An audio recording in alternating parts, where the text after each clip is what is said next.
मयंक की बीवी नेहा की हाइट बहुत ही कम थी।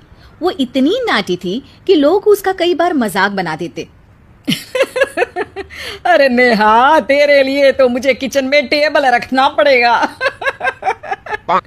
माँ जी, इतनी भी नाटी नहीं हूँ मैं, और हाँ, हिल्स पहनकर तो बिल्कुल आपके बराबर आ जाती हूँ। अरे तेरे पापा ने महंगी कार का लालच दे दिया, वरना तो मेरे बेटे के लिए लंबी लंबी लड़कियों की लाइन लगी थी। क्या बताऊं तुझे, कटरीना फैल थी उनके सामने। पर माँ जी, आपका मयंक भी तो हाइट में कौन सा अभिषेक बच्चन की तरह है जो कटरीना मिल जाती। वैसे भी मेरी और इनकी जोड़ी तो राम सीता की जोड़ी है, राम सीता की। एक दिन सभी खाना खा रहे होते हैं, तभी माँ, दाल बहुत अच्छी बनी है, जरा और देना। रुको जी, मैं लेकर आती हूँ, किचन में है, वैसे भी मैं खड़ी ही हूँ। ये सुनकर सास हंसने लगती है। तुम खड़ी हो या बैठी, एक जैसी लगती हो।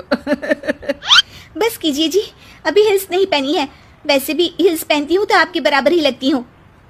एक दिन नेहा सब्जी लेने बाहर निकलती है तो पड़ोसन कहती है, अरे देखो देखो कितनी नाटी है, मयंक तो दिखने में अच्छा है, हाइट भी ठीक ठाक है, फिर क्या जरूरत थी ऐसी नाटी बहू लाने की।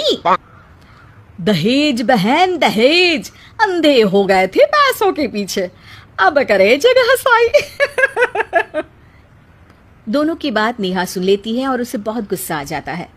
आंटी जी, एक बात बताओ, मेरे पापा के पास पैसे हैं, उनको अच्छी लड़की की तलाश थी, ये पसंद आए और शादी हो गई, इसमें मेरा क्या कसूर है जो आप लोग मुझे सुना रही हैं? अरे नहीं नहीं नेहा, हम तो तेरी सास की बात कर रहे थे कि कितनी लालची औरत है। देखिए, वो लालची नहीं है, हाँ, उनकी कुछ शौक है जो वो अपने बेटे से पूरा करवाना चाहती है, और देखा जाए तो उसमें उनकी गलती भी क्या है भला। अगर इन्होंने मुझसे शादी की है तो जरूर कुछ न कुछ तो अच्छाई नजर आई होगी ना। और अब ना तो मैं आपकी बहू हूँ और ना ही आपके रिश्तेदारों को मुझसे मिलना है, फिर ये बात समझ नहीं आई कि आप इतना परेशान क्यों हो रही हैं। ये बोलकर नेहा वहां से निकल जाती है। नेहा, चलो तैयार हो जाओ, हम लोगों को एक पार्टी में जाना है। नेहा तैयार होकर पार्टी में जाती है, जहां मयंक का दोस्त उससे कहता है, अरे मयंक, तू लकी है यार, तेरी बीवी की हाइट इतनी कम है कि तुझे बच्चे की जरूरत ही नहीं है, भाभी ही बच्ची जैसी है। और मयंक, मेरी बीवी इतनी कम हाइट की हो ना तो मैं तो घर से बाहर ही ना निकलूं, कहीं फुदक कर चली गई तो लेने के देने पड़ जाएंगे। सभी नेहा पर हंसने लगते हैं। तभी पार्टी की जगह पर आग लग जाती है। अरे भागो यहाँ से, जल्दी करो, निकलो यहाँ से। अरे लेकिन बाहर के दरवाजे पर ही आग है, अब कैसे बाहर निकलेंगे, कोई रास्ता भी नहीं है। अरे रास्ता है ना, अगर कोई इस खिड़की से बाहर निकलकर अगर सामने के दरवाजे में आग को बुझा दे तो सब निकल सकते हैं। तभी नेहा उस छोटे से जरोखे से बाहर निकलकर आग को बुझा देती है। अरे वाह, भाभी जी ने तो आज हम सबको बचा लिया। वाह भाई वाह, बीवी हो तो ऐसी, अपने पति ही नहीं बल्कि यहाँ मौजूद सभी की जान बचा ली है इसने।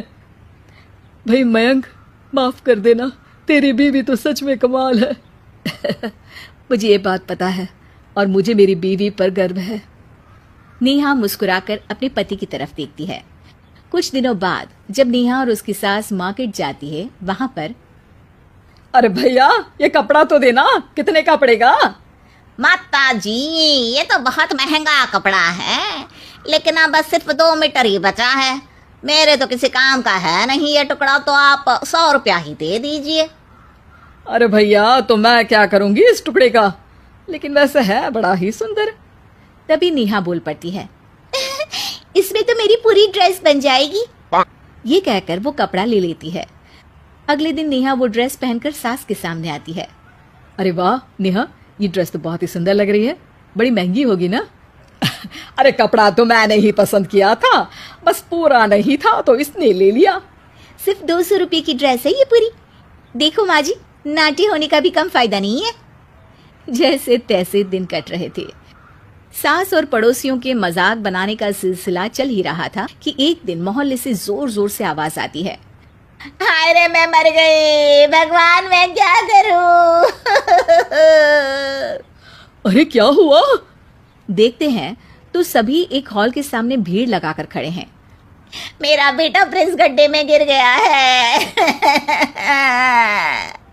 पड़ोसन जोर जोर से रोने लगती है कि तभी वहां नेहा आ जाती है।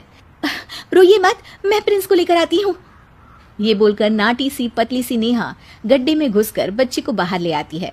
अब क्या था, एक बार फिर नेहा के लिए पूरा मोहल्ला तालियां बजाता है। मुझे माफ कर दो नेहा, मैंने तुम्हारी हाइट का कितना मजाक उड़ाया था। कोई बात नहीं मौसी, प्रिंस ठीक है, ये बात है। अब वो दिन आता है जब सास नेहा की तारीफ करती है। वाह बहू वाह, तेरी तारीफें सुन सुनकर तो मैं खुश हो गई।